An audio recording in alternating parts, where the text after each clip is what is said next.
सूर्य अपनी किरणें लालिमा के साथ बाहर प्रकाशित कर रही हैं। इसी तरह से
अपने ही चंचल मन को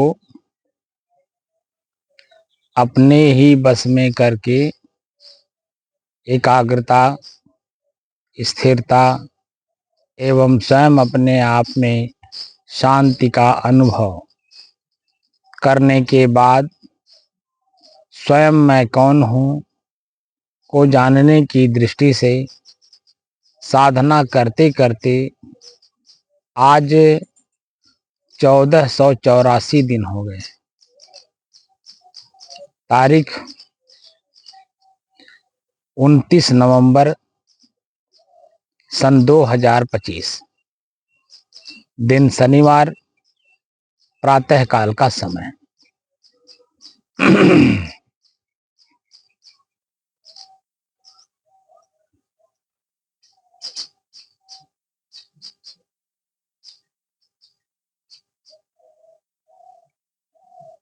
अध्यात्म शब्द का जो व्याख्या हमारे ऋषियों ने हमें बताई, हमने आपको बताया कि अधिधन आत्म, ध पर छोटी की मात्रा और आत्म में का अ, ई को अणची एक सूत्र है, ई और अ मिल करके यह हो जाते हैं। तो अध्यात्म शब्द बना। ध पर छोटी की मात्रा निकाल लिया जाएगा, तब ध हलंत हो जाएगा और यह मिलने से अध्य हो गया और आत्मा अपने आप में है ही, तो अध्यात्म हो गया। तो अधि शब्द का अर्थ निकाला जाए तो नहीं निकलेगा, क्योंकि अधूरा शब्द है। अब हम इसको पूरा करेंगे तो ये है, अध्यात्म की दृष्टि से दो शब्द बनेगा, अध्याय और अध्ययन, जिसको आप अंग्रेजी में पढ़ते हो लेसन, सब्जेक्ट, और खोज का मतलब हुआ रिसर्च।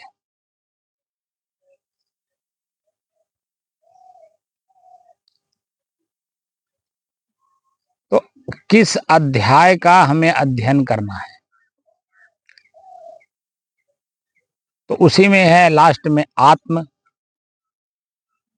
तो आत्म शब्द का क्या अर्थ होता है,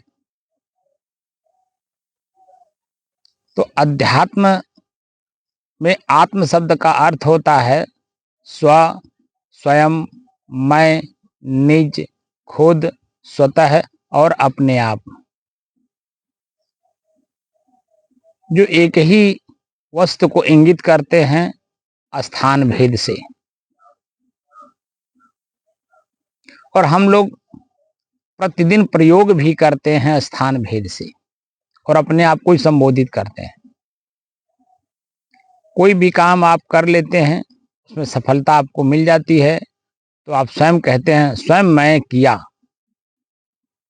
स्वयं मैं अपने आप में एक बहुत बड़ा मजबूत आदमी हूं। शब्द का प्रयोग यथास्थान आप करते हो, लेकिन पता नहीं है कि मैं हूं कौन। ये जो स्थूल शरीर है, इसको आप कहते हो कि मैं। अब इसी स्थूल शरीर से ही जो अच्छाइयां या बुराइयां होती हैं, इसी का संस्मरण मन मस्तिष्क में जो बना रहता है, उसे ही मन कहते हैं। अब मन बनने ना पाए, मैं स्वयं अपने आप को जान लूं,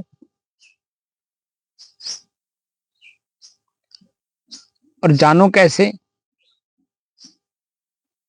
कुछ साधन चाहिए और कुछ बताने वाले सुज्ञ जीव होने चाहिए, जो उस लक्ष्य को प्राप्त कर चुके हैं। जो अपने लक्ष्य को प्राप्त कर चुका होता है, वही अपने सानिध्य में आए हुए अपरिपक्व व्यक्ति को परिपक्व बना करके उसके अपने लक्ष्य तक पहुंचाने में कामयाबी हासिल कराते हैं और करते भी हैं।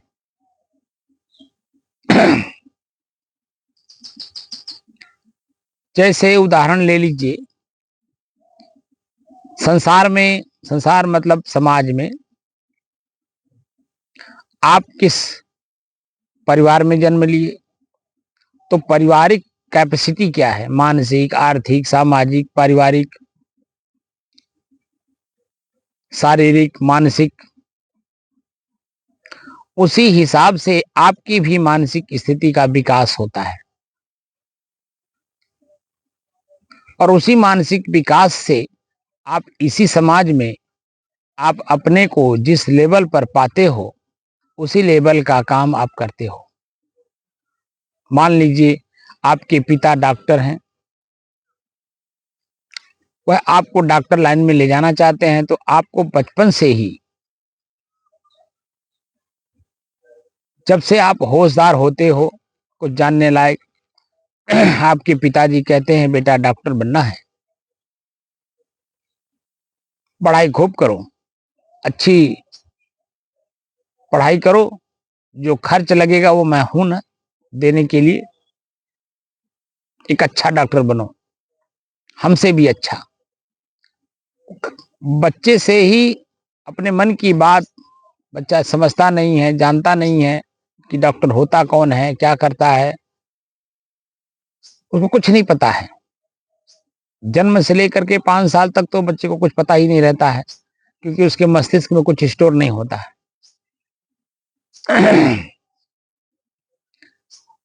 तो बच्चे को खिलाते समय पिता अपने पुत्र को अपनी ही भाषा पढ़ाता है, माँ उसी तरह से उसके साथ व्यवहार करती है। फिर आंख देखता है, कान सुनता है, फिर धीरे धीरे धीरे धीरे बढ़ते बढ़ते बढ़ते बच्चा अपना पढ़ाई करने लगता है। जब ऊपर उठने लगता है तो माँ भी घर में केयर करती है, क्योंकि माँ भी पढ़ी लिखी है। पिता भी केयर करते हैं कि पुत्र हमारा सही ढंग से पढ़ रहा है अथवा नहीं। कहीं कमजोरी रहती है तो बताते भी रहते हैं, समझाते रहते हैं। नहीं समझ में आता, अपने नहीं समझा पाते हैं तो कोचिंग करा देते हैं। तो आपका जो अपना पूर्व जन्म का कमाई है, उस कमाई में ही वो खर्च करते हैं, वही आपका प्रारब्ध है, उसी को बोलते हैं। तो पिता के संस्कारानुसार आप डॉक्टर बन गए, वकील आपके पिता हैं, आप वकील बन जाएंगे। ये सुज्ञ जीवों की बात कर रहा हूं, जो चेतनावान लोग हैं, जिनकी कैपेसिटी जिस शरीर में वर्तमान में है, इस शरीर के पहले जिस शरीर में रहे हैं, वहां उन्होंने अपनी कैपेसिटी बढ़ाई है, सामाजिक, आर्थिक, मानसिक, हर तरह की। तो उसी को अगले जन्म में आपको प्राप्त होता है। तो जो वर्तमान सब शरीर प्राप्त है, ये पिछले शरीर के कर्मानुसार, और जो आज करेंगे वही आप कल के लिए करेंगे, यानी अगले जन्म के लिए। उदाहरण के रूप में, कल आपने कमाया था, मेहनत मजदूरी किया, 500 रुपये, 1000 रुपये, जो कुछ भी आपको मिला, उसी से आज सुबह आप चाय भी पियेंगे, नाश्ता भी करेंगे, भोजन भी करेंगे, दाल भात रोटी सब्जी हर चीज लेंगे। अगर शरीर में रोग है तो दवा ले लेंगे। तो कल की कमाई आज खर्च हो रही है। और जब आज दिन में 8 बजे से लेकर के और शाम के 5 बजे 6 बजे तक आप ड्यूटी करेंगे, मजदूरी करेंगे, तो शाम को आपको फिर 500 रुपये, 1000 रुपये मिलेंगे, जैसा आपने वर्क किया है। तो वही कल के लिए फिर होगा। इसी तरह से अनवरत प्रतिदिन जो आप काम करते हो, उसी से गरीब अमीर बनते और बिगड़ते रहते हो। चाहे शारीरिक अमीरी हो, शरीर में शारीरिक अमीरी का मतलब है शरीर में ताकत है, बल है, काम करने की क्षमता है। मानसिक बल, सोचने की, समझने की, बातचीत करने की क्षमता है। तो हर प्रकार की क्षमता आपके अपने कृत्यों से होती है। कृत्य कैसा आप कर रहे हैं। अगर आप दिन भर निठल्ला घूमे, शाम के टाइम आया, भोजन कर लिए, सो गए, कोई चिंता नहीं, कोई फिक्र नहीं कि मुझे भी कुछ करना चाहिए, आखिर ये भोजन हमको कोई भी कब तक देगा, हमें भी कुछ करना चाहिए। तो अगर आप निठल्ले हैं तो निश्चित है कि धीरे धीरे आप अमीर भी अगर आप हैं और कुछ नहीं करते हैं, तो जो रखा हुआ है वही आप खाते चले जाएंगे और वह खत्म होता चला जाएगा और आप एक दिन गरीब हो जाओगे। लेकिन आप अमीर होते हुए भी अगर कुछ कर रहे हैं, तो आपकी अमीरी जितनी वर्तमान में है वह तो यथावत बनी ही रहेगी, बल्कि उसमें और इजाफा भी होगा और बढ़ोतरी भी होगी। जहां आपके पास 1 लाख रुपया मान लीजिए वर्तमान में है, और अगर आप काम कर रहे हैं तो 1 लाख में वो बढ़ोतरी होगी, तो 1 लाख 1000 होगा, और 1000 बढ़ते बढ़ते बढ़ते फिर 2 लाख तक पहुंच जाएंगे आप। लेकिन 1 ही लाख रुपया है और उसी में से आप खाली खा रहे हैं, आय का स्रोत नहीं बना रहे हैं, तो क्या होगा। 1 लाख से कम होते होते 1-1000 अगर आपका कम हो रहा है रोज, तो 100 दिन में आपका वो खत्म हो गया, आप फिर गरीब के गरीब ही रह गए। अमीर 1 लाख के अमीर आपके पास थी, लखपति आप थे, लेकिन उसी में खाते खाते खाते खाते खाते आपने कमजोरी कर ली, गरीब हो गए, अब कुछ नहीं रह गया। ऐसे बहुतों को देखा जा रहा है।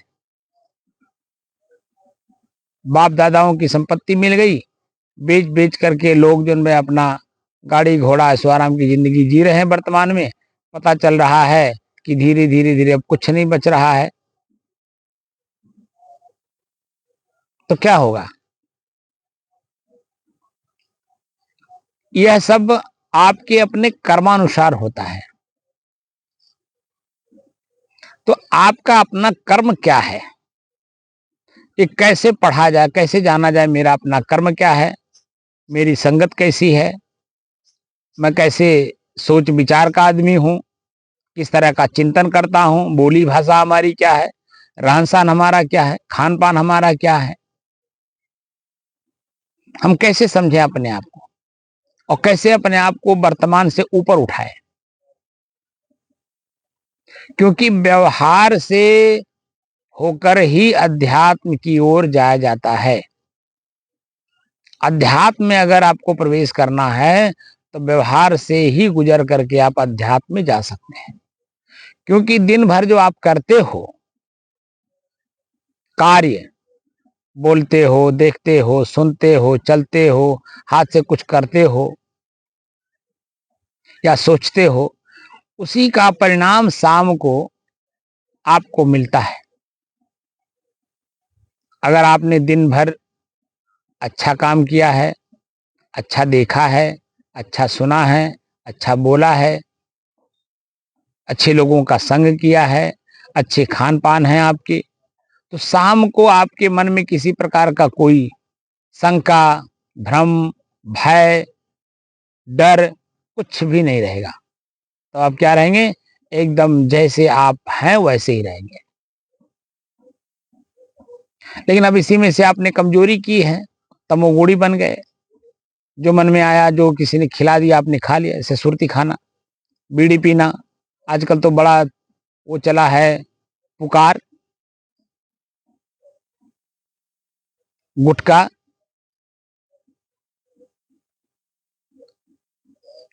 सुरती, बीड़ी, सिगरेट, चरस, अफीम, दारू।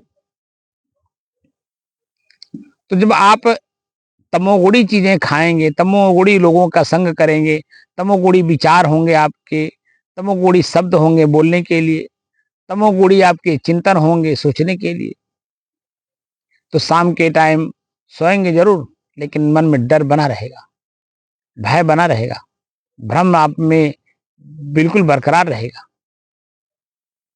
आप भ्रमित रहेंगे।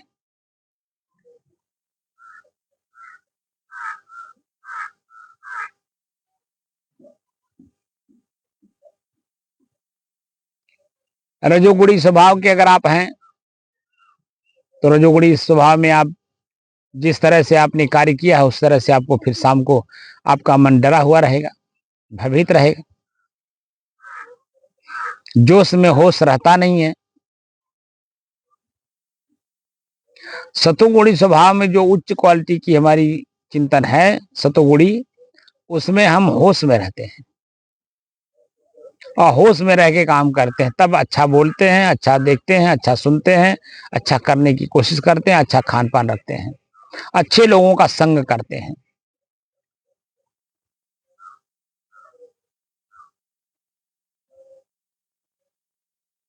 उससे मन प्रसन्नचित रहता है, आनंदित रहता है, रात में बहुत अच्छी नींद आती है और वह जानकारी में रहता है। तमोगुण वाला भी सोता है, लेकिन तमोगुण वाला वो दूसरे के अधीन होकर के सो रहा है। जैसे दारू पिया है, नशा किया है, उसका शरीर गन्हाएगा, उसकी नाक अपने काम नहीं करेगा।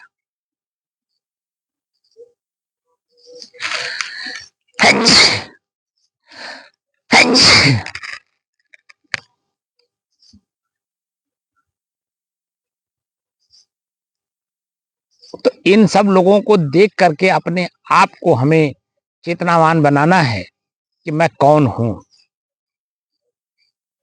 और मैं संग कैसा कर रहा हूं, मैं बोल कैसा रहा हूं, मेरे मुंह से शब्द कैसे निकल रहे हैं, किस तरह के संग किया हूं कि मेरे मुंह से शब्द कैसा निकल रहा है।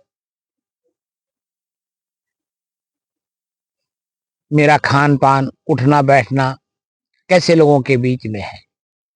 तो उससे धीरे धीरे आप व्यवहार में उसमें पवित्रता लाइए। धीरे धीरे संग, अगर आपकी बात को आपके संग वाले मानते हैं तब तो उनको भी छुड़वाइए और अपने भी छोड़िए और धीरे धीरे ऊपर उठिए। और अगर नहीं मानते हैं तो उनको छोड़िए और अपने बुराई को छोड़ते रहिए। उस व्यक्ति को छोड़ दीजिए जो व्यक्ति आपके संग है लेकिन आपके विचारानुसार नहीं है, आपके खान पान के अनुकूल नहीं है, आपके बोली भाषा के अनुकूल नहीं है। तो उसका संग पढ़ते पढ़ते आपके भी जबान में लड़खड़ाहट होना शुरू हो जाएगा। जो अच्छाई आपने पिछले जन्म में कमाई थी वो आज के संग से वह कमाई आपकी धीरे धीरे खत्म होती जाएगी। और जो वर्तमान कमा रहे हैं तो वर्तमान में ही वो दिखने भी लगता है। मैंने बहुत लोगों को देखा है, ब्राह्मणों के बच्चे, विद्वानों के बच्चे, जैसे गांव की बात है, गांव में ब्राह्मणों के बच्चे जब छोटी बिरादरी वाले छोटी बिरादरी का मतलब होता है जो खान पान के छोटे होते हैं, उनको छोटी बिरादरी कहा जाता है। उन्हीं के संग, अपने ही संग में वो लोग खुशहाल रहते हैं, मगन रहते हैं। अपने खान पान, बोली भाषा, रहन सहन, वो सब उन्हीं का एक ही जैसा होता है। इसी नाते उनको छोटी बिरादरी कहा गया। तो जो गांव के अन्य बच्चे हैं उनके साथ बच्चा ब्राह्मण का खेलने लगता है। तो ब्रह्म, जो कि शब्द ब्रह्म है, ये ब्राह्मण को पता है, लेकिन फिर भी वो छूट दे देते हैं किसी भी कारण से। उसके डीप में मैं नहीं जाना चाहता। तो बच्चा देखिए अपने घर की बोली भाषा नहीं बोल पाता। वो जो बच्चों के बीच में खेलता है और सुनता है उनके साथ रह करके, उसी को वो बोलने लगता है। उसी तरह का कार्य घर में भी आके करने लगता है। ऐसा मैंने सैकड़ों उदाहरण मैंने देखा है, स्वयं मैंने देखा है। और वही मैंने देखा है कि गरीब के जो भक्त के बच्चे हैं उनको जो संतों के सानिध्य में भेजा जाता है, चाहे हरिद्वार चले जाएं, गुरुकुल में रह के पढ़ें, चाहे वो अयोध्या जाएं, चाहे इलाहाबाद जाएं, चाहे प्रयागराज जाएं, चाहे बनारस जाएं, और जा करके धीरे धीरे संग करके, अच्छा अच्छा संग करके, अच्छा खान पान करके, अच्छा बोली भाषा सीख करके वो धीरे धीरे वो ब्राह्मण बन जाते हैं। ये जो लोग कहते हैं कि ब्राह्मण कहीं से आए हैं किसी देश से, ये ब्राह्मण कहीं से आए नहीं हैं। ये ब्राह्मण हमारे गुरुकुल में एक पद था, ब्रह्म पद। जो उस ब्रह्म पद को प्राप्त करता था उसे ब्राह्मण कहा जाता था। वो विद्यार्थी ही होता था। जैसे उदाहरण आप लोगों को ले लीजिए, 100 बच्चे एक साल में प्राइमरी में एडमिशन लेते हैं। 10 साल 12 साल बीतने के बाद उसमें से जो हाई स्कूल इंटर बच्चे पास करते हैं उसमें से पीएचडी कोई एक से 2 या 5 तक ही कर पाते हैं। 100 में मान लीजिए बहुत उच्च क्वालिटी के अगर विचार के लोग हैं और घर के धनवान हैं तो 100 में 5 ही लोग आगे चल करके पीएचडी कर पाते हैं, जो प्रथम वर्ष में 100 बच्चे एडमिशन लिए। और उसमें भी आप देखेंगे कि पीएचडी भी कई सब्जेक्टों में होता है।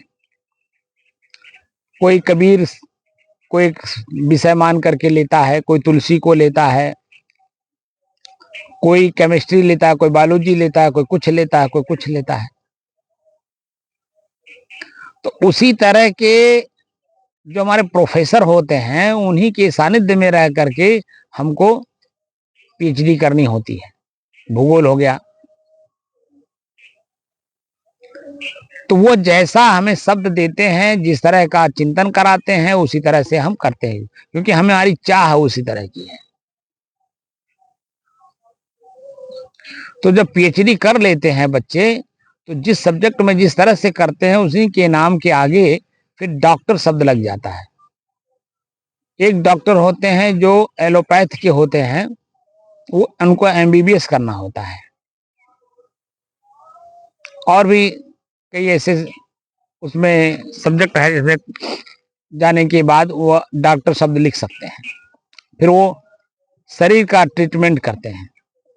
यहाँ डॉक्टर जब लिखते हैं तो वह मन का डॉक्टर है। कोई भी सब्जेक्ट उनके सामने पड़ता है वो अपने अनुकूल देखने लगते हैं, अपने अनुसार काम करते हैं, क्योंकि उन्होंने उसमें पीएचडी कर रखा है। तो पीएचडी करने वाला जो विद्यार्थी है वही डॉक्टर है। ऐसे ही जो ब्रह्म पद को प्राप्त कर लेता था वही ब्राह्मण होता था। उनके घर में जो बच्चा पैदा होता वो ब्राह्मण नहीं है। जब वह उस पद को प्राप्त करेगा तब वो ब्राह्मण है। लेकिन आम बोल भाषा में, अरे वो पंडित जी का लड़का हो, अरे वो पंडित हो, क्योंकि उनका खान पान, उनका रहन सहन, बोली भाषा उन्हीं के अनुकूल होता है, इसलिए वो भी पंडित ही हैं। और धीरे धीरे धीरे धीरे वही ब्राह्मण का बच्चा आगे चल करके वो भी कर्मकांड सीख लेता है, ज्योतिष सीख लेता है। तो वो उसी हिसाब से उनके साथ लोग व्यवहार करते हैं, तो वो भी ब्राह्मण हो जाते हैं। लेकिन वही ब्राह्मण का बच्चा जब दारू पिएगा, मांस खाएगा, व्यभिचार करेगा, चोरी डकैती करेगा, तो कैसे ब्राह्मण हो सकता है? ब्रह्म कर्म करना पड़ता है तब ब्राह्मण बना जाता है। और ब्रह्म कर्म कोई भी जीव करके वो ब्राह्मण हो सकता है। जीव की बात हो रही है, वो चींटी से लेकर के मनुष्य तक जितने भी जीव हैं, जो जीव जहां पर जिस तरह से ब्रह्म कर्म कर रहा है वही ब्राह्मण है। जानवरों में भी ब्राह्मण होते हैं। हिंसकी से हिंसकी जानवर अगर आपके सानिध्य में आने के बाद वह हिंसा त्याग दे, वो समझिए ब्राह्मण है, क्योंकि उसका संग पड़ गया। क्या ऐसा संभव है? लेकिन नहीं, संभव है। महर्षि पतंजलि जी ने अपने योग शास्त्र में इसका जिक्र किया है। अहिंसा प्रतिष्ठायाम तत्सन्निधो वैर त्याग, ये सूत्र है महर्षि पतंजलि का। आप खुद अपने मन में इस बात को लेकर के भक्त हो जाइए कि मुझे हिंसा नहीं करना है, मुझे हिंसकी नहीं बनना है, तो संग वहीं से शुरू हो जाएगा आपका, क्योंकि मन में आपने मजबूत कर लिया कि मुझे हिंसा नहीं करना है। तो मन से जब आप मान लिए कि मुझे हिंसा नहीं करना है, तो चींटी को भी बराएंगे आप। यानी जितने भी चलते फिरते जीव हैं उसमें सब में आप अपने आप को ही देखेंगे, ये मैं ही हूं। ये तो जीव कर्मानुसार वहां गया है, लेकिन है मेरे ही जैसा, लेकिन उसका कर्म जैसा था वो वहां चला गया। तो वो अपना कर्म भोगे, मैं उसका कर्म क्यों भोगने वहां पहुंच जाऊं भाई? मैं उसको क्यों मारूं? मैं उसको क्यों गाली दूं? मैं क्यों उसको उसके कर्म से वंचित करवाऊं? लेकिन जो आपका भाव है हिंसा नहीं करेंगे, तो हिंसकी जानवर के सामने से भी अगर आप गुजरेंगे ना, तो वो भी अहिंसकी हो जाएगा। इसका मैं खुद प्रत्यक्ष प्रमाण हूं। एक बार की घटना थी, 2005-6 की बात है, 5 की बात है। हमारे एकेडमी की मतलब मगहर में अमृत विचार एकेडमी, एक इंग्लिश मीडियम का स्कूल खुला 2004 में। तो उसी के प्रचार प्रसार में हम लोग गांव गांव गए, घर घर गए। मगहर के इर्द गिर्द 20 किलोमीटर की रेंज में चारों तरफ, उत्तर, पूरब, पश्चिम, दक्षिण, हर दिशा में 20 किलोमीटर की रेंज में प्रचार प्रसार हम लोग किए। तो गांव गांव घर घर गए। तो उस दौरान एक घर में मैं प्रवेश कर गया जो बाउंड्री वाल लगा हुआ था, और बाउंड्री वाल के अंदर में एक कुत्ता पाला गया था। वह रेलवे में टीटी थे और वो संजोग से खुला हुआ था, और गेट भी संजोग से छोटा वाला खुला था, लेकिन वो कुंडी खुली थी लेकिन गेट सटा हुआ था। और हम प्रचार करने की दृष्टि से पहुंच गए। हमारे साथ में और भी हमारे एकेडमी के स्टाफ लोग थे, हमारे प्रिंसिपल साहब थे, हमारे टीचर स्टाफ थे, और भी लोग थे। गांव के भी 2-4 संभ्रांत लोग थे साथ में घूमने के लिए। आगे आगे मैं, पीछे पीछे वो लोग। अब मैंने आवाज लगाई, कोई आवाज का जवाब नहीं दिया। फिर मैं देखा कि हल्का सा दरवाजा मैंने खोलने की कोशिश की तो देखा तो खुला हुआ था। मैं घुस गया, और जैसे घुसा, कुत्ता बैठा हुआ था, पट से जन पे खड़ा हो गया। अन्य लोग जब देखे तो कहे कि अब तो काट लिया। मुझे लाल बाबा के नाम से लोग जानते हैं, तो कहे कि लाल बाबा को आज तो कुत्ता काट ही लेगा, पक्का है। अब ये लोग तो एकदम डर गए, भयभीत हो गए। जो हमारे साथ वाले थे तो गेट के बाहर थे, मैं गेट के अंदर हो गया। लेकिन उसने मुझे काटा नहीं, बल्कि पूंछ हिलाने लगा। घर वाले जब अंदर से निकले और आश्चर्यचकित हो गए कि वह मेरे साथ खेल रहा है, मैं उसके सिर पे हाथ फेर रहा हूं और वो पूंछ हिला रहा है। घर वाले आश्चर्यचकित हो गए और कहे कि गुरुजी आपको काटा नहीं है। मैंने कहा आप इसके विषय में आप नहीं जान पाएंगे।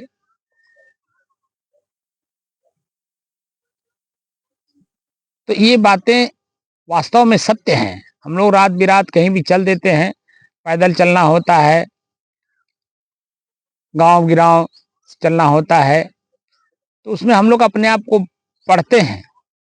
रास्ते चल रहे हैं, कोई कुत्ता नहीं भौंक रहा है, कोई जानवर नहीं आ रहा है, इसका मतलब है हमारे मन के अंदर में पवित्रता है। और उस पवित्रता के कारण हिंसकी जानवर भी हमारे सामने नहीं आ सकते, क्योंकि ये चेतना में रह करके पढ़ना होता है, जानना होता है। क्योंकि मुझे अपने आप को जानना है कि आखिर मैं हूं कौन और मैं कर क्या रहा हूं, मुझे करना क्या चाहिए। जब इस तरह से प्रतिदिन प्रति घंटे आप अपने चेतना में रहेंगे तो निश्चित है कि आपकी जो पूर्व की कमाई वासना के रूप में आपके हृदय में गड़ा हुआ है, वह धीरे धीरे धीरे धीरे खाली हो जाएगा। क्योंकि आप चेतना में रह के कार्य कर रहे हैं और होश में कर रहे हैं। इसलिए मैं इस बात का जिक्र यहां किया। तो आखिर अध्यात्म में मैं कौन हूं, इसी का परिचय करने के लिए तो मैं सन्यासी बना, संत महापुरुषों के सानिध्य में आया। और मैं अगर अपने आप को ना जान पाऊं तो ये उनकी कमी नहीं, ये मेरी स्वयं की कमी है। इसी तरह से आप सभी साधक जो लोग मुझे सुन रहे हैं, मेरी साधना को कर रहे हैं, उनको सबको अगर मेरे सानिध्य में अगर अपने आप का परिचय नहीं प्राप्त कर सकते तो इस संसार में आपको कोई करा नहीं सकता। हाँ, लूट सकता है आपको। बड़े बड़े शब्द जो हमारे धर्म ग्रंथों के हैं, वह शब्द आपको बोल के उलझा जरूर देंगे तत्काल प्रभाव से, लेकिन फ्रेश रूप से आपको अपने आप का परिचय नहीं करा सकते, क्योंकि वो खुद अपने परिचय में नहीं है। जो साधक अपने आप में स्थिर रहेगा, वह कभी इच्छा जाहिर करेगा मुझे रॉल्स रॉयल कार चाहिए या बोलेरो चाहिए या BMW चाहिए या स्कॉर्पियो चाहिए, वह तो अपने प्रारब्धानुसार चलता है। और साधकों के लिए लिखा भी है, साधु मतलब साधक, और साधक माने साधु। घर गृहस्थी में भी रह करके अगर आप साधक बन रहे हैं तो वो साधु हैं। साधु का तात्पर्य सज्जनता से है, सज्जन बन रहे हैं, क्योंकि हम लोग दुर्जन थे, अब साधक बन करके सज्जन बनने की कोशिश कर रहे हैं। तो मन के अंदर में जो भी बुराइयां हैं वो अपने आप धीरे धीरे धीरे धीरे दूर होने शुरू हो जाती हैं, क्योंकि हम चेतना में हैं और अपने आप का परिचय करने की कोशिश कर रहे हैं।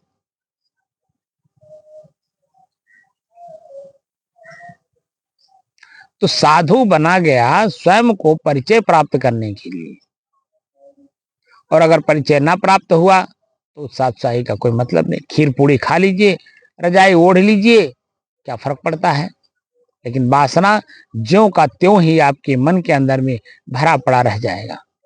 संग का असर होना चाहिए, शब्द को पकड़ना चाहिए। मैं अध्यात्म में आया हूं, मैं स्वयं अपने आप का परिचय करने के लिए कि आखिर मैं हूं कौन और कर क्या रहा हूं, मुझे करना क्या चाहिए, मैं बोल क्या रहा हूं, मुझे बोलना क्या चाहिए।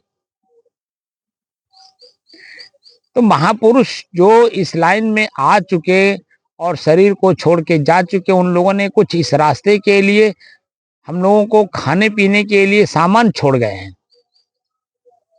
और वो सामान है सदग्रंथ। सदग्रंथों का अध्ययन करिए और उसी तरह के संग करिए, और उसी के संग में रह करके अपनी बोली भाषा, रहन सहन, खान पान, उठना बैठना सब सुधारिए। तो जो हम लोग पढ़ते हैं सदग्रंथों को, तो जो साक्षात मतलब हम स्वयं पढ़ते हैं तो उसका अर्थ हम कुछ और लगाते हैं, लेकिन जब हम उसी के विशेषज्ञ के बारे में बैठते हैं तो उसका अर्थ कुछ और बताते हैं। क्योंकि अध्यात्म के जितने भी शब्द हैं वो दो अर्थ में चलते हैं, व्यवहार में भी और परमार्थ में भी। तो हम लोग व्यवहार में सिर्फ पढ़ते हैं, व्यवहार को ही जानते हैं, उसके अलावा हम कुछ जान नहीं पाते। जो उसका अपना मूल अर्थ है, दूसरा अर्थ, उस अर्थ में हम जा ही नहीं पाते, क्योंकि उस तरह का कार्य न करते हैं, ना हम करने की क्षमता रखते हैं। तो जब हम करने वाले के सानिध्य में रहते हैं तो उल्टा लगता है। अब बताइए, मैं भी साधु हूं तो क्या मैं ठंडी में बाहर बैठा हूं, ठंडी का मौसम है, तो क्या मैं जैकेट नहीं पहना हूं? मैं भी पहना हूं। क्या कान नहीं ढका हूं? मैं भी ढका हूं। क्या मैं भोजन नहीं करता हूं? क्या मैं रजाई नहीं ओढ़ता हूं? क्या मैं बिस्तर पे नहीं सोता हूं? जो काम आप करते हो, जो शरीर के साधन के रूप में है, वह सब काम हमारे साधक लोग करते हैं। अब विशेष रूप से कार्य होता है, ठंडी को सहन करना है तो धीरे धीरे धीरे धीरे ठंडी सहन हो जाती है। तो आपने हमारे नंगे साधुओं को देखा होगा, नागाओं को, लेकिन वह भी आप ख्याल करिएगा कि आग के पास रहते हैं, इसलिए उन्हें ठंडी नहीं लगती है। और गरम गरम राख अपने शरीर पे पोतते रहते हैं, इसलिए भीतर से ठंड महसूस नहीं होती है। आप भी करके देखिए। और अगर आप आग के पास नहीं बैठते हैं तो शरीर में जो ठंड लग रहा है, महसूस हो रहा है, उसको उससे बचने के लिए आपको कोई ना कोई उपाय तो करना ही पड़ेगा, नहीं तो मन वृत्तियां उसी में उलझ जाएंगी, शरीर रोगी हो जाएगा। आपका भजन होने के बजाय पता चला कि भजन और आपको गर्त में लेके चला गया।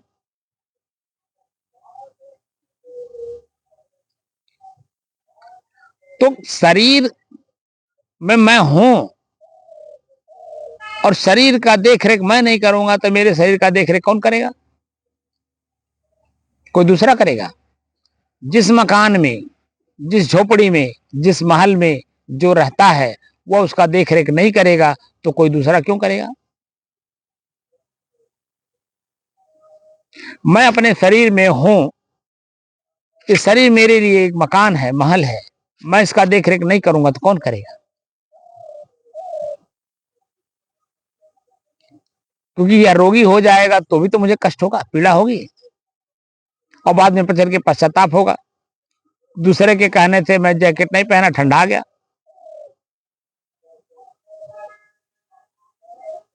दूसरे ने कहा अरे साधु होकर के जैकेट पहनेंगे, अरे साधु का काम है। ये भाषा लोग बोलते हैं जो तामसी लोग हैं। अब भाषा को भी समझना पड़ता है कि कौन व्यक्ति कैसा बोल रहा है। अब इसी जैकेट को मैं पहन करके जजों के पास जाता हूं, जो बड़े बड़े अफसर हैं उनके पास जाता हूं, वो तो नहीं कुछ कहते। लेकिन जो गांव में आम लोग हैं, तामसी लोग, आम लोग मतलब तामसी लोग, उनके खान पान का उन्हें खुद नहीं पता। दारू भी पी लेंगे, मांस भी खा लेंगे, मछली भी खा लेंगे, अंडा भी खा लेंगे। अब वह लोग हमको साधु कहते हैं कि ये काम साधु का है। साधु का काम नहीं है जैकेट पहनना। वो अपनी तामसी वृत्ति में हमको लाना चाहते हैं। मैं भी मतलब उन्हीं की तरह बनूं। तो हमको तो पहले उन्हीं लोगों के बीच में तो था ही, उन्हीं लोगों के बीच से तो निकल करके मैं अब सज्जन बनने की कोशिश कर रहा हूं। तो संगत हमें सज्जनों की ही करनी पड़ेगी, तामसी लोगों को छोड़ना होगा, तब जाकर के मैं मेरे अंदर में कुछ सज्जनता आएगी। और वही सज्जनता फिर मुझे अपने आप के परिचय कराने में सहयोग करेगी कि मैं कौन हूं। आज 35 सालों से मैं यही देख रहा हूं। साधु जीवन में मुझे आए 35 साल हो गया, और इसी में जैसे जैसे लोगों का मैं संग छोड़ता जाता हूं, अच्छे लोगों का संग मिलता जा रहा है, ये नीचे छूटते जा रहे हैं और हमारी स्थिति मजबूत हो रही, मानसिक स्थिति हमारी मजबूत हो रही। शरीर तो जैसा है वो सामने ही है, लेकिन हमारे मन की स्थिति मजबूत है। अभी जो तामसी लोग हैं मेरे चेहरे को देखते हैं तो कहते हैं 12 बजा हुआ है। यहां जो कालापन देखते हैं तो कहते हैं महाभोगी तो है, ये साधु क्या तो भोगी हैं। ऐसे ऐसे शब्द का प्रयोग करते हैं। अभी एक तामसी व्यक्ति माना जाएगा क्योंकि 32 साल का है, हम लोगों के सामने तो लड़का ही है 32 साल का। वह मुझे देखा अभी 5-6 दिन हुआ, अपने गांव से दूर, संजोग से उसी के ससुराल में मैं गया हुआ था। वो संजोग से घूमता हुआ जिसकी मैं यहाँ था वहां से गुजर रहा था, उन लोगों ने बता दिया कि साहब आए हुए हैं, मिल लीजिए। आया, देखा तो मैं था, बैठ गया मेरे साथ, और अपने के वाहवाही में मुझसे ऐसे ऐसे प्रश्न करता गया, मतलब लोग जाने कि ये साधु नहीं है, मैं साधु हूं। तो बात करते करते करते करते इस लेवल पे मुझे ले गया, मुझे हिजड़ा बना दिया। मतलब ना मैं स्त्री में हूं, ना मैं पुरुष में, मैं हिजड़ा हूं। अब जितने भी लोग वहां बैठे हुए थे वो सब बुरा मान गए। अंत में मुझे उससे कह देना पड़ा कि भैया आपका मोबाइल आज के बाद नहीं उठेगा, ध्यान रखिएगा, इसलिए मिलाइएगा नहीं। जो कि वो मुझसे वीडियो कॉल करके बात करना चाहता था, मेरी स्थिति देखना चाहता था कि मैं किस स्थिति में हूं।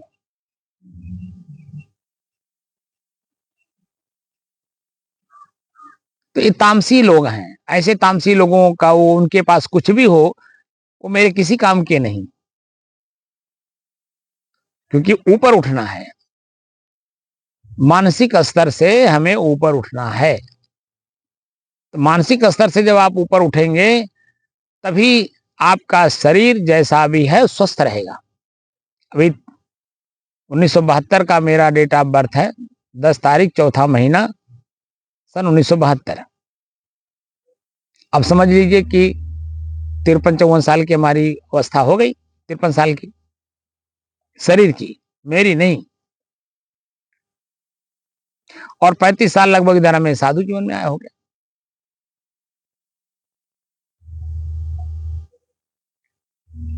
तो मैं तामसी हूं,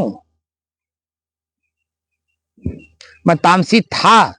तो तामसी खान पान, रहन सहन, बोली भाषा संगत सब कुछ त्यागा, त्याग करके तब मैं एक संत के सानिध्य में आया। और उस संत के सानिध्य में मैं जब आ रहा था उस समय मैं खाली, हमारे साथ 3 ही लोग थे। एक जिस जिस संत के सानिध्य में मैं आ रहा था वो थे, और दूसरा मेरी माता जी हमारे सपोर्ट में थी, और तीसरा मैं स्वयं ही था, क्योंकि काम मुझे करना था। तो मार्गदर्शक के रूप में संत जी थे, सपोर्ट के रूप में माता जी थी, जिसने जन्म दिया, जिसने 9 महीना अपने पेट में रखा, वो जब खुद ही सपोर्ट में है तो मुझे बहुत बड़ा बल मिला कि एक माँ होकर के और हमें साधु बनने में इतना योगदान दे रही है, तो क्यों ना इसका फायदा उठाया जाए। हम उसका फायदा उठाए और आज आप लोगों के सामने है। ये सन 90 की बात है।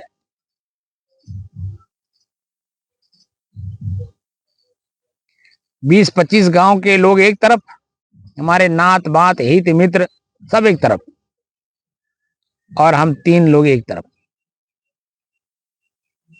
अब समझ जाइए। तो मैंने उसमें रजोगुण को भी त्यागा, सतोगुण को भी त्यागा, और तमोगुण को तो त्यागा ही त्यागा।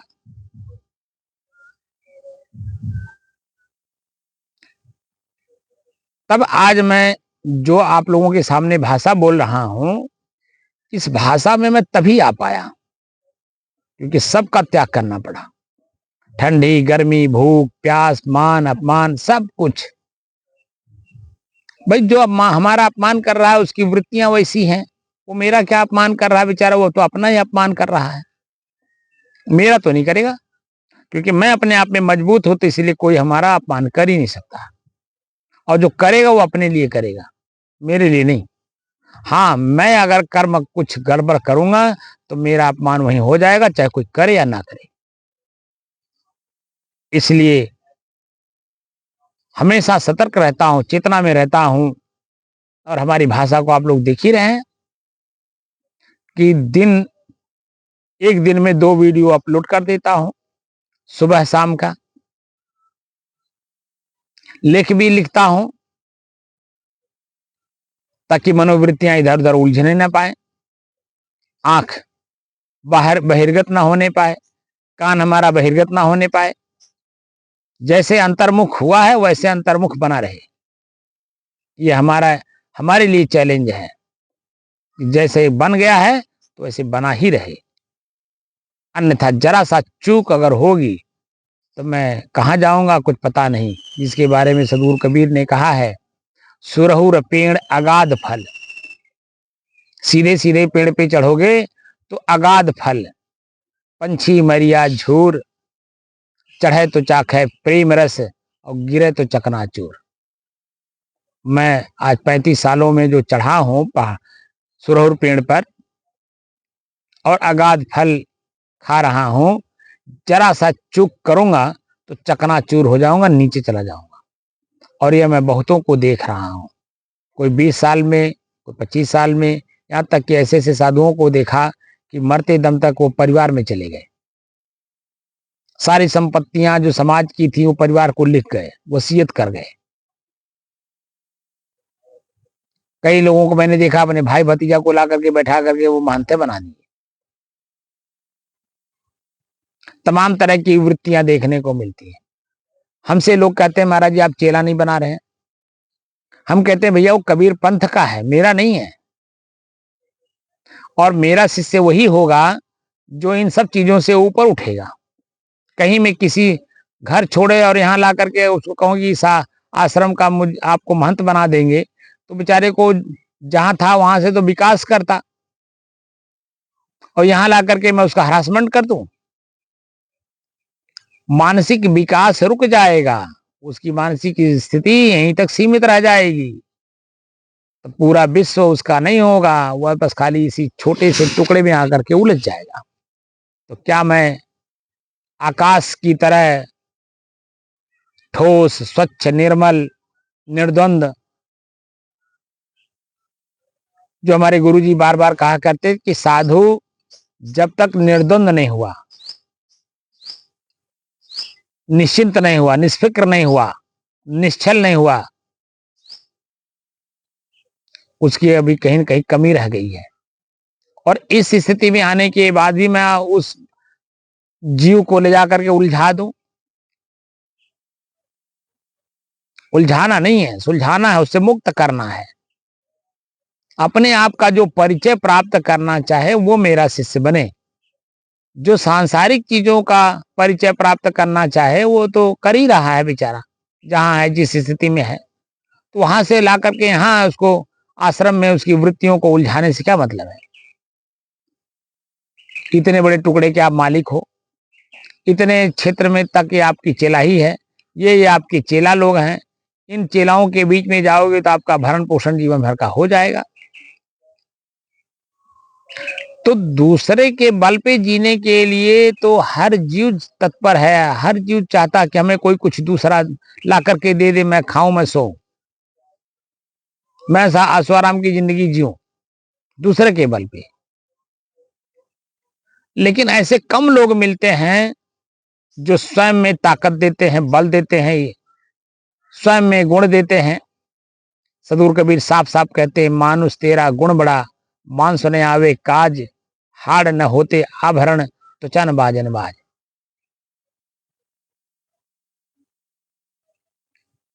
आपका गुण आपका बड़प्पन कराएगा आपके साथ। आप जब दूसरे के साथ अच्छा व्यवहार करेंगे तो दूसरा व्यक्ति भी आपके साथ न चाहते हुए भी अच्छा ही व्यवहार करेगा। ये सब देखा जा रहा है प्रत्यक्ष।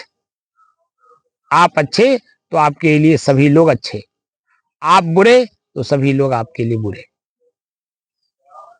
इसलिए अपनी अच्छाई को ही हमें प्रकट करना है, उसके बारे में जानना होगा, देखना होगा, समझना होगा, तब प्रकट करना होगा। इसलिए संगत अच्छी करिए और अच्छे संग में रह करके, अच्छा संग साधु का संग होता है, और साधु से ऊपर संत का संग अगर मिल जाए फिर तो पूछना क्या। हमारा मन बिल्कुल शांत हो जाता है, एकदम शांत। और शांत स्थिति में ही हमारा अपने आप में परिचय होता है कि मैं कौन हूं।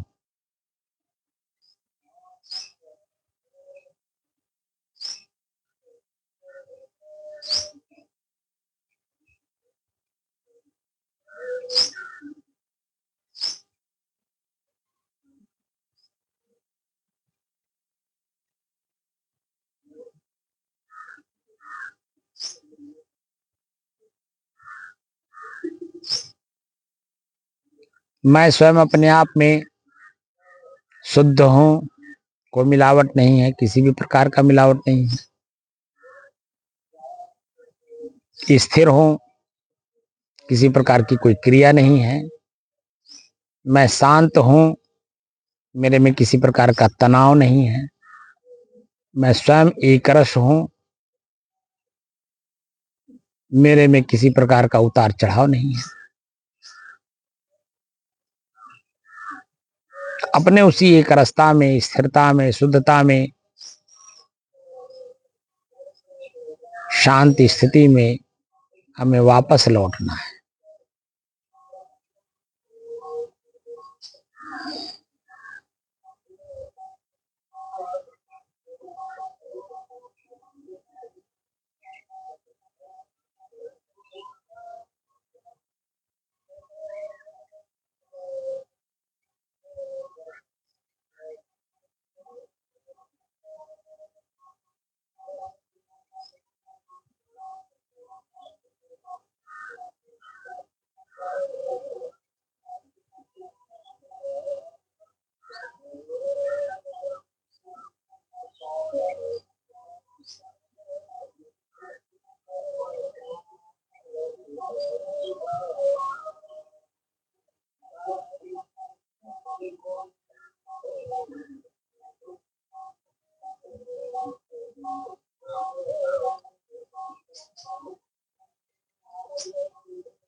देखिए सूरज कहाँ थे और कहाँ चले गए। देख रहे हैं, ये है समय की गति। समय बहुत तेजी के साथ भाग रहा है।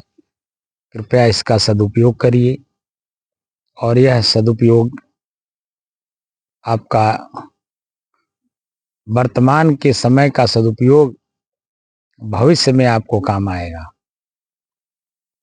सन 90 में मैंने अपने समय का सदुपयोग ना किया होता तो आज मैं भी वही होता जो आप लोग हैं। शादी कर लेते, 2-4 बच्चे पैदा कर लेते, खेती घर मकान बना लेते, बिजनेस कर लेते, नौकरी कर लेते, 2-4 करोड़ रुपया कमा लेते। पता चला कि आंख की रोशनी चली गई, पता चला कान की सुनने की क्षमता खत्म हो गई, मुंह से बोल नहीं पा रहे हैं, पैर से चल नहीं पा रहे हैं, गठिया पकड़ लिया, वायु पकड़ लिया, ये पकड़ लिया, वो पकड़ लिया, दुनिया भर का रोग पकड़ लेता। लेकिन हमने महापुरुषों के वाक्य को अपने जीवन में चरितार्थ करने की कोशिश की, जो आज आप लोगों के सामने आप लोगों को ज्ञान देने के लिए प्रस्तुत हूं। और आप लोगों को भी मैं चाहता हूं कि समय का सदुपयोग करिए। और समय कितना बड़ा बलवान है, ये तो भजनों के माध्यम से हमारे महापुरुष चिताने की कोशिश किए हैं कि चेत जाओ, समय बहुत बड़ा बलवान है।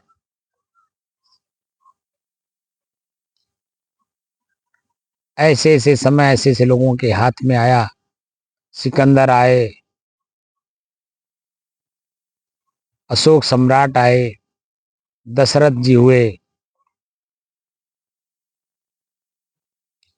आपके भीष्म पितामह हुए, पांडु लोग हुए, सूर्यवंशी, चंद्रवंशी, तमाम लोग आए और समय के आधार पर अपना पराक्रम दिखा करके समय के साथ चले भी गए। समय ज्यों का त्यों ही है। इसलिए समय की गति को पकड़िए और अपने आप में सुधार लाइए, जिससे कि भविष्य आपका संवरे और आपका जीवन सुगंधित, पुष्पित, पल्लवित हो।